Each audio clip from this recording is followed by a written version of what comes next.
gising, mahal. Ang lakas ng ulan, yung pananim natin. Hala!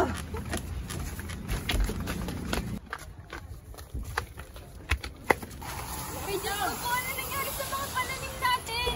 Paano na yung pangbaon ng anak natin yan? Ako bahala, mahal. Gagawa ako ng paraan.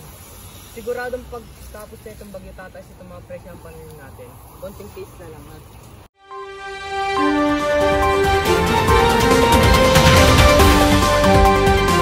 Mga magsasakang nasalanta ng bagyo sa Northville, pilit bumabangon sa pagkalugi. Ating tunghayan sa Miss You Beauty News. Sinalanta ng kalamidad ang malaking bahagi ng sektor ng agrikultura sa probinsya ng Camaron, Northville 3.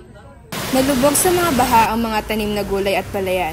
Bilyong piso ng tanim ang nasira ng nagdaang habagat na dulot ng bagyong Princess. Para may salba ang mga pananim, ang ilan sa mga magsasaka ay maaga ng nag-ani habang ang iba naman ay nagdurusa sa pagkalubog ng kanilang mga pananim. Asahan na tataas ang mga presyo ng mga gulay at iba pang bilihin dahil sa lubos na pagkalugi ng mga pananim sa Camaron, Northville 3. Balik sa iyo, Althea Vito Cruz. Salamat, Abby. At ngayon tunghayan naman natin ang pananawagan ng mga magsasaka. Ano ang panawagan mo sa gobyerno na pilit pinapatupad ang price ceiling sa kalagitnaan ng inyong pagdurusa?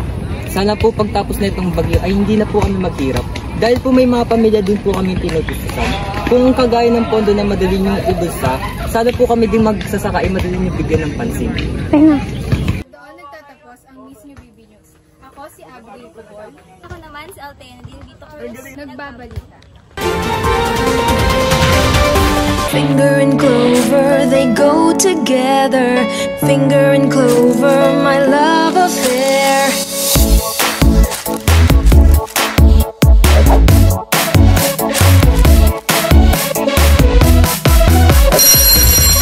My clover finger. Semut sarap kasama ang Clover.